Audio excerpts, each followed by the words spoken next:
Hey, good afternoon. This is Peter, KJ5AJB. It's Memorial Day today, and I figured I'd share something I've been working on here. Try and get work on my M1 Mac Mini on the Apple Silicon.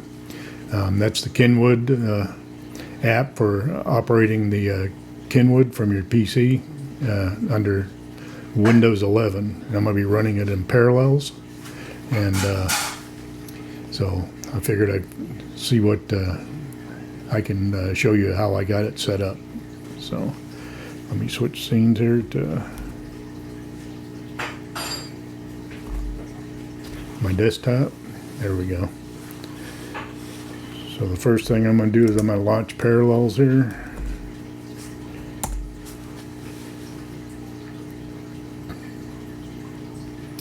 And there she goes. It says when you install this, it'll help you automatically install Windows 11. It was a pretty simple setup getting this going. They did a really good job at this. So I'm running the trial. So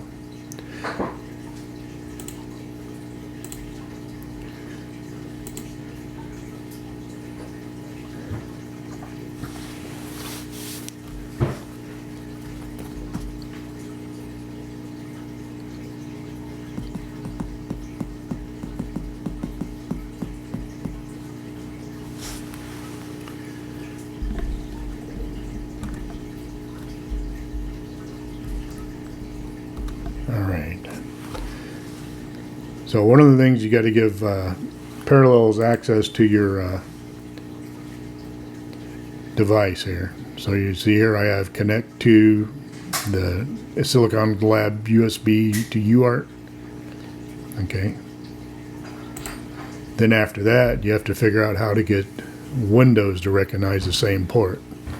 So basically you download the drivers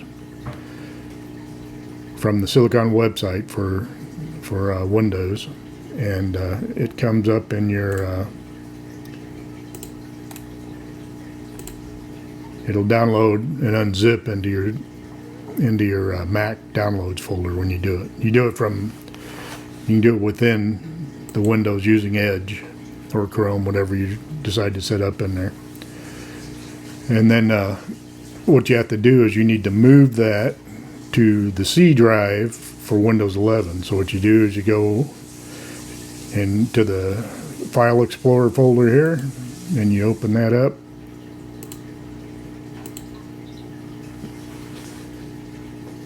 I probably opened 10 of them now. And you go down to this PC, and then you'll see the C drive, and you open that up, and then you can actually just drag and drop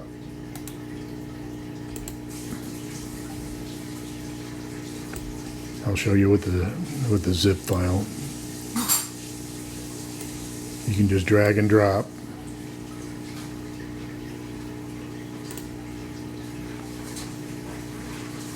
and it'll throw it in there for you.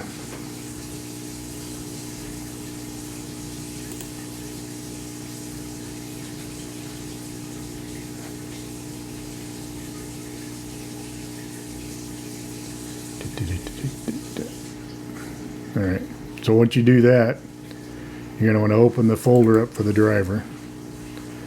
Okay, and you'll see there's an update parameters here. You want to run that first. That's a batch file to update the registry for you. And then after you do that, you can go into the device manager,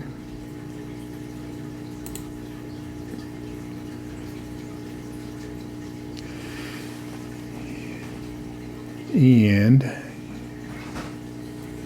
yeah, I don't see the separate one listed here, but anyways, I had a separate one that had the Silicon Lab UART on there with the little caution sign with the exclamation point. Then you have to right click on it and go into the properties and load the driver. So what you do is you browse and just click on that folder in your C drive, and it'll update it for you. So then you can see in here in the C drive I have that driver in there now on COM 3.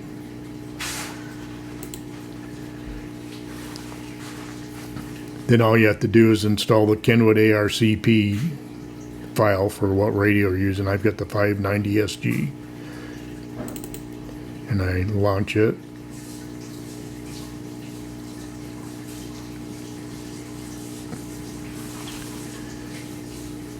And there we go, we're hooked up.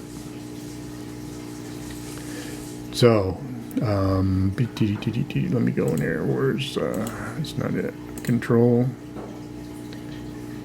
It's under connect. There's a, under the setup here. This is where you pick your COM port at. And I have it set to auto. My radio set to 115 too, so.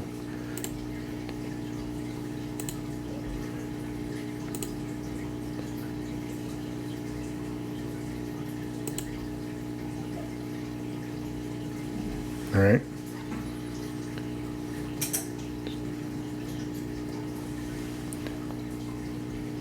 No, I don't want to create a snapshot right now. That can wait.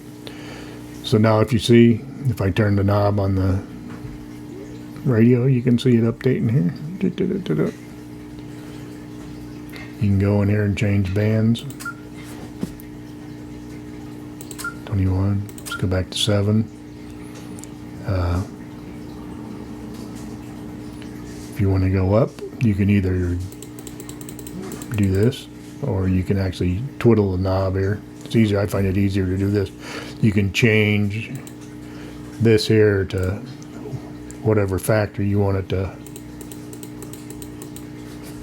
go up at. It's going up 500 hertz per now, or you can set it to 100 or 1,000 or whatever number you want. You got all your other controls here, your noise reduction, beat cancel, notch, power on off here, your menu setups and all that, what antenna 1 and 2. So everything is there and it works. All right, the one other thing I forgot to show you is you can actually have your Windows apps on your Mac desktop here running without the Windows background in there. And what you do is you go up top here and you go to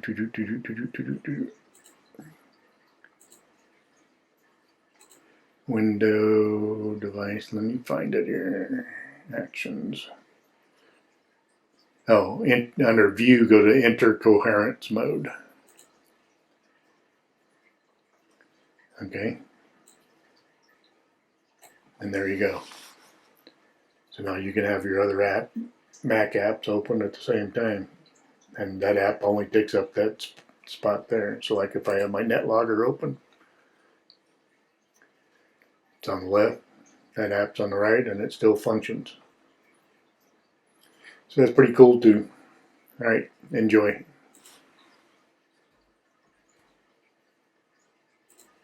I don't know if I'm going to keep it or not, because Parallels is $99 a year to keep, and that's a bit steep for me, but I figured I'd share how I got it working. Also, you have to activate your Windows license too, so that's another cost once you do that. But I just wish Parallels was a lot cheaper than $100 a year. So it works fairly decent, so I figured I'd share. I hope you all enjoyed that.